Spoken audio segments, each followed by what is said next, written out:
Hi friends, ಎಲ್ರಿಗೂ ನಮಸ್ಕಾರ. ನಿಮ್ಮೆಲ್ರಿಗೂ ತಿಳಿದೇ ಇದೆ ಇರಾನ್ ಮತ್ತು ಇಸ್ರೇಲ್ ನಡುವಿನ ಯುದ್ಧ.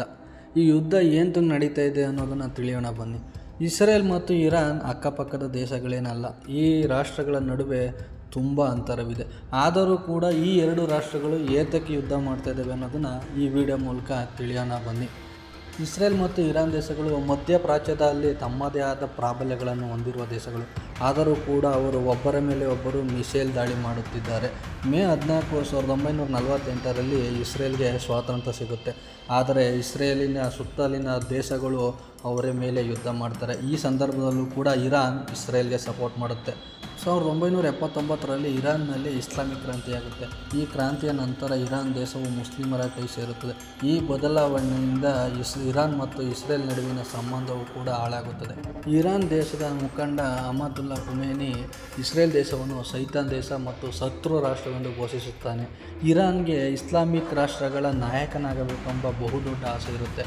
ಇದಕ್ಕೆ ಅಡ್ಡಲಾಗಿರುವುದು ಇಸ್ಲಾಮಿಕ್ ರಾಷ್ಟ್ರಗಳ ಮಧ್ಯೆ ಇರುವ ಇಸ್ರೇಲ್ ದೇಶವು UAE ಮತ್ತು ಅರಬ್ ರಾಷ್ಟ್ರಗಳ ಜೊತೆ ಅನ್ಯೋನ್ಯವಾಗಿರುವುದು ಇರಾನ್ ದೇಶದ ನಿದ್ದೆಗೆಡಿಸುತ್ತದೆ. ಇದೆಲ್ಲವನ್ನು ಹೊರತುಪಡಿಸಿ ಈ ಯುದ್ಧಕ್ಕೆ ಇನ್ನೊಂದು ಪ್ರಮುಖ ಕಾರಣ ಇರಾನ್ಗೆ ಅಣ್ವಸ್ತ್ರ ಹೊಂದಿರುವ ದೇಶವಾಗಬೇಕೆಂಬ ಆಸೆ.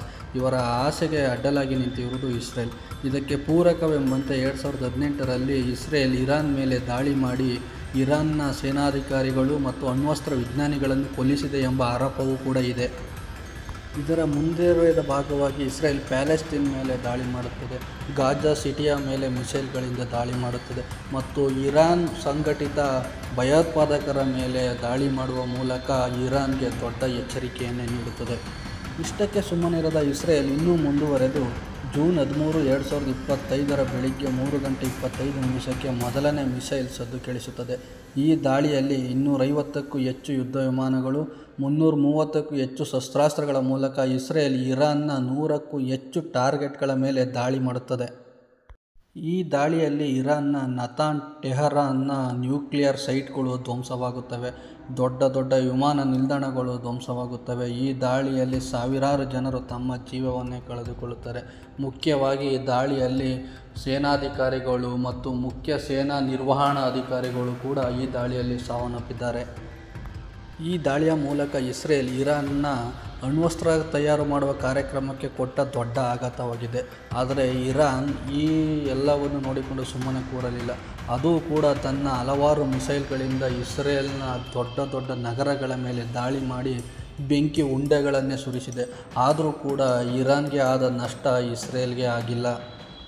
ಇದರ ಮುಂದುವರೆದ ಭಾಗವಾಗಿ ಇಸ್ರೇಲ್ ಮಾಡಿದ ದಾಳಿಗೆ ಇರಾನ್ನಲ್ಲಿ 240ಕ್ಕೂ ಜನ ಸಾವನ್ನಪ್ಪಿದ್ದು, 5 ಯುದ್ಧ ವಿಮಾನಗಳು ಧ್ವಂಸಗೊಂಡಿವೆ. ಎರಡೂ ದೇಶಗಳ ಮಧ್ಯೆ ನಡೆಯುತ್ತಿರುವ ಯುದ್ಧದಲ್ಲಿ ಹಲವಾರು ಜನ ಪ್ರಾಣ ಕಳೆದುಕೊಂಡಿದ್ದು, ದೊಡ್ಡ ಕಟ್ಟಡಗಳು, ದೊಡ್ಡ ನಗರಗಳು ಧ್ವಂಸವಾಗಿವೆ. ಈ ಯುದ್ಧದ ಕ್ರೌರ್ಯತೆಯನ್ನು ನೋಡಿದರೆ ಮುಂದೆ ಏನಾಗುತ್ತದೆ ಎನ್ನುವುದೇ ಭಾರಿ ಕುತೂಹಲ ಕೆರಳಿಸಿದೆ. ಒಟ್ಟಿನಲ್ಲಿ ಇಸ್ರೇಲ್ ಮತ್ತು ಇರಾನ್ ನಡುವಿನ ಯುದ್ಧವು ಸದ್ಯಕ್ಕೆ ನಿಲ್ಲುವ ಯಾವುದೇ ಲಕ್ಷಣಗಳು ಕಾಣಿಸುತ್ತಿಲ್ಲ.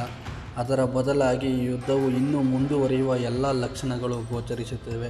ಏಕೆಂದರೆ ಇಸ್ರೇಲ್ನ ಪ್ರೆಸಿಡೆಂಟ್ ಆದ ಬೆಂಜಮಿನ್ ನೆಟನ್ ಅವರು ಇರಾನ್ನ ಮುಖ್ಯಸ್ಥ ಅಲಿ ಹುಸೇನ್ ಖಮೇನಿ ಅವರನ್ನು ಕೊಲ್ಲುವುದಾಗಿ ಬಹಿರಂಗವಾಗಿ ಹೇಳಿಕೆ ಕೊಟ್ಟಿದ್ದಾರೆ. ಸೊ ಇದೆಲ್ಲದನ್ನು ನೋಡಿದರೆ ಈ ಯುದ್ಧವು ಸದ್ಯಕ್ಕೆ ನಿಲ್ಲುವ ಯಾವ ಲಕ್ಷಣಗಳು ಕಾಣಿಸುತ್ತಿಲ್ಲ.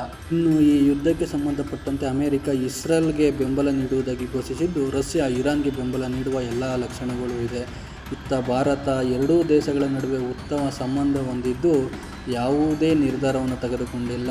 ಈ ಯುದ್ಧವು ಬೇಗ ಮುಗಿದು ಎಲ್ಲ ತಟಸ್ಥವಾಗಲಿ ಎಂದು ಆಶಿಸೋಣ.